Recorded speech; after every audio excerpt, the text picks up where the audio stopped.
মিত্ৰতা সন্দৰ্ভত ৰাইজৰ দলৰ কোনো নেতা কৰ্মীয়ে বৰ্তমান সময়ত একো মন্তব্য সংবাদ মাধ্যমৰ আগত নকৰে, ৰাজহুৱা স্থানত একো মন্তব্য নকৰে আৰু একেটা সময়তে মিত্ৰতা সন্দৰ্ভত সকলো শুনি যাবলৈহে আহ্বান জনাইছে ৰাইজৰ দলৰ সভাপতি অখিল গগৈয়ে। শেহতীয়াভাৱে গৌৰৱ গগৈয়ে অসম প্ৰদেশ কংগ্ৰেছ কমিটিৰ সভাপতিৰ দায়িত্ব গ্ৰহণ কৰাৰ পিছত সভাপতি হিচাপে দায়িত্ব ল'বলৈ যোৱাৰ সময়ত যিটো সময়ত তেওঁক সভাপতি হিচাপে নিযুক্তি প্ৰদান কৰিলে তাৰ পাছতে অখিল গগৈয়ে এই সন্দৰ্ভত মন্তব্য কৰিছে। মই এটাই বুজি পাওঁ যে আজিৰ দিনটোত অসমৰ সকলো ঠাইৰ মানুহে এটাই কৌতূহলেৰে ৰৈ আছে যে কংগ্ৰেছ দলৰ সভাপতি সলনি হোৱাৰ পাছত মিত্ৰতা সম্পৰ্কে কংগ্ৰেছ দলে কি বক্তব্য প্ৰদান কৰে। কংগ্ৰেছ দলৰ বক্তব্যৰ প্ৰতি মানুহ আগ্ৰহী হৈ আছে যে দিল্লীৰ পৰা আহি তেওঁলোকৰ সমূহীয়া নেতৃত্ব আটাইবিলাকে ৰাহুল গান্ধীক লগ ধৰিছিলে, গতিকে দিল্লীৰ পৰা আহি তেওঁলোকে মিত্ৰতা সম্পৰ্কে কি কথা কয় সেইটোৰ কাৰণে সকলো অসমৰ মানুহে অপেক্ষা কৰি আছে। উজনি অসমৰ মানুহে যেনেকৈ অপেক্ষা কৰিছে, নামনি অসমৰ মানুহে, উত্তৰ অসমৰ মানুহে যেনেকৈ অপেক্ষা কৰিছে, মধ্য অসমৰ মানুহেও অপেক্ষা কৰি আছে। বৰাক উপত্যকা বা কাৰ্বি আংলঙৰ মানুহেও মোক অনবৰতে ফোনত যোগাযোগ কৰি আছে যে কি খবৰ আহিছে, কি খবৰ আহিছে, কি খবৰ আহিছে।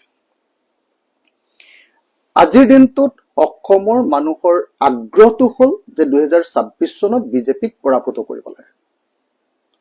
যদি 2026 চনত আমি বিজেপিক পৰাভূত কৰিব নোৱাৰো, তেতিয়াহ'লে এই অগণতান্ত্ৰিক চৰকাৰখনে সদায় আমাক বাকৰুদ্ধ কৰি থাকিব, ডিঙিত চেপি থাকিব। এই অগণতান্ত্ৰিক চৰকাৰখনে আমাৰ ওপৰত বস্তুৰ দাম বঢ়াই দি আমাক চলিব নোৱাৰা কৰি দিছে। কোনো ব্যৱসায়ী আজিৰ দিনটোত সুখী নহয়, কোনো এজন চৰকাৰী কৰ্মচাৰী আজিৰ দিনটোত সুখী নহয়, কোনো খেতিয়ক সুখী নহয়, কোনো মানুহ আজি এই বিজেপি চৰকাৰৰ প্ৰতি সুখী নহয়। গতিকে সকলোৱে আশা কৰি ৰৈ আছে যে কংগ্ৰেছ দলে এটা ইতিবাচক কথা কব। আগত যি হৈ গল হ'ল, ইতিবাচক কথা কব। ময়ো অপেক্ষা কৰি ৰৈ আছো, ৰাইজৰ দলেও অপেক্ষা কৰি ৰৈ আছে যে কংগ্ৰেছে এটা ইতিবাচক মিত্ৰতা সন্দৰ্ভত এটা ইতিবাচক কথা কব।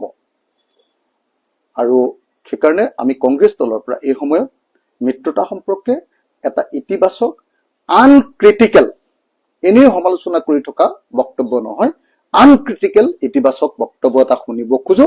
অসমৰ ৰাইজেও শুনিব খোজে। আমি সকলো অপেক্ষাৰত যে কংগ্ৰেছৰ গোটেই নেতৃত্বক, প্ৰদেশ কংগ্ৰেছৰ গোটেই নেতৃত্বক ৰাহুল গান্ধীয়ে মাতি নিয়াৰ পাছত, AICCৰ লগত সভা হোৱাৰ পাছত এতিয়া তেখেতসকলে যিটো কথা কব সেইটোৱে কংগ্ৰেছ দলৰ আচল স্থিতি বুলি আমি ধৰি লওঁ। সেইকাৰণে মই কোনো ব্যক্তিগত কোনো বিশেষ ব্যক্তিৰ কোনো বক্তব্যৰ প্ৰতিক্ৰিয়া প্ৰকাশ নকৰো। মানে মই প্ৰতিক্ৰিয়া প্ৰকাশ নকৰো। মই কেৱল এটাই কথা কম যে মানুহে অপেক্ষা কৰি আছে। কংগ্ৰেছে এবাৰ ডেফিনেটলি এটা কি বুলি কয় সেইটোক অগ্নি পৰীক্ষা, ডেফিনেটলি এটা অগ্নি পৰীক্ষাৰ সন্মুখীন হ'ব লাগিব। জেনুইনলি কংগ্ৰেছে মিত্ৰতা বিচাৰে নে নিবিচাৰে। এতিয়া আমি চবেই চুপে চাপে বহি আছো, চবে কোনেও কাকো গালি পৰা নাই, কোনেও সমালোচনা কৰা নাই, কেৱল অপেক্ষা কৰি আছো। আৰু আমাৰ ভালোবাসা ইতিমধ্যে পঠিয়াই দিছো। আমাৰ ভালপোৱাবিলাক গৌৰৱ গগৈৰ প্ৰতি, নতুন নেতৃত্বৰ প্ৰতি আমি ৰাজহুৱাকে সকলোৱে আদৰণি জনাইছো। গতিকে এতিয়া আমি অপেক্ষাৰত যে কংগ্ৰেছ দলে নিশ্চয় 2026 চনত বিজেপিক হৰুৱাবৰ কাৰণে অৱস্থান ল'ব।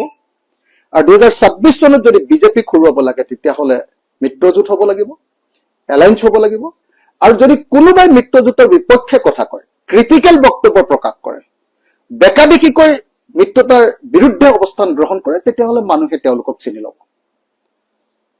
এইটোৱে আমাৰ অৱস্থান। আজিৰ দিনটোত ৰাইজৰ দলে কেৱল আৰু কেৱল মিত্ৰতাৰ পক্ষত কথা শুনিবলৈহে ৰৈ আছে।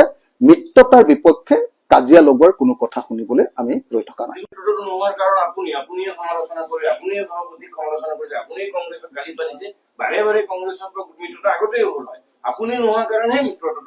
মানে মই ইতিহাসটো খুচৰিব নোখোজো, কাৰণ ইতিহাসটো খুচৰিলে কাৰ গাত দুখ পৰিব আপোনালোকে সকলোৱে জানে। কোনে এলায়েন্স ভাগিছে সকলোৱে জানে। গতিকে মই ইতিহাসটো খুচৰিব নোখোজো এতিয়া আমাক লাগে নতুন ইতিবাচক কথা তেওঁলোকৰ নেতৃত্ব সলনি হৈছে এটা সমূহীয়া নেতৃত্বক কাম ভাগ বতৰা কৰি দিয়া আমি দেখিবলৈ পাইছো AICC সিৰিয়াসলি কথাটো লোৱা বুলি অনুভৱ কৰিছো গতিকে এতিয়া আমি অপেক্ষাৰত যে মিত্ৰতা সম্পৰ্কে আমাক সুস্থ কথা ভাল কথা ইতিবাচক কথা লাগে এতিয়া যদি কোনোবাই বেকাবেকি কথা কয় তেতিয়াহলে আমি সন্দেহ কৰিবলৈ বাধ্য হ'ম কংগ্ৰেছ নিজে এটা দল ৭৫ বছৰ শাসনত আছিল গতিকে কৰবাত মিত্ৰতা নোহোৱাকেও কংগ্ৰেছে চৰকাৰ গঠন কৰাৰ সম্ভাৱনা এটা নাই জানো দক্ষিণ কংগ্ৰেছে মানে মই মানে কংগ্ৰেছ সম্পৰ্কে আজিৰ দিনটোত বেলেগ ক্ৰিটিকেল কথা ক'ব খোজা নাই হা এটো আমাৰ দলৰ এটা নীতিগত স্থিতি অসমৰ মানুহে আমি যেতিয়া কংগ্ৰেছ দলে অলপ তেতিয়া খেলিমেলি কৰি আছিল তেতিয়া আমি কৈছিলো কিবা কিবি কথা ক্ৰিটিকেল কথা কৈছিলো সমালোচনাত্মক বক্তব্য দাঙি লৈছিল যেতিয়া তেওঁলোকে উল্টা পুল্টা কথা কৈ আছিল কিন্তু এতিয়া সমূহীয়া নেতৃত্ব এটাক AICC দায়িত্ব দি পঠিয়াইছে এতিয়া আমি আৰু খেলিমেলি লগোৱা কোনোবা কথা ক'ব বুলি নাভাবো ডেডলাইনটো কি মানে ডেডলাইনটো সেডলাইন সব উঠাই দিলো এতিয়া যেহেতু নতুন নেতৃত্ব আহিছে যেহেতু সমূহীয়া নেতৃত্ব দিছে সেই সমূহীয়া নেতৃত্বটোক আমিতো সময় দিব লাগিব অলপ 30 তাৰিখলৈকে যে ৰৈ আছিলো মে মাহটো ৰৈ আছিলো কিন্তু এতিয়া যেহেতু সমূহীয়া নেতৃত্ব আহিছে তেওঁলোকে ভাবি লওক কথা পাতি লওক কিন্তু তাৰ আগত সুইপিং কমেন্ট কৰি তাৰ আগত আকস্মিক আৰু অদৰকাৰী কথা কৈ মিত্ৰতাটোত যাতে ঘা নলগায় মিত্ৰতাটোত যাতে আঘাত নকৰে মিত্ৰতাটোক যাতে লোকচান নকৰে তাৰ কাৰণে মই প্ৰত্যেকজন নেতাৰ প্ৰতি আহ্বান জনাইছো আৰু কোনোবাই বেকা কথা ক'লে আমি গম পাম যে চৰকাৰৰ পক্ষত তেওঁলোকে কাম কৰিছে মই নাজানো মই শুনাও নাই আপোনাৰ মুখৰ পৰা শুনিলো যদি কৈছে তেতিয়াহলে ডেফিনেটলি অসমৰ মানুহে এইটো বিচাৰ কৰিব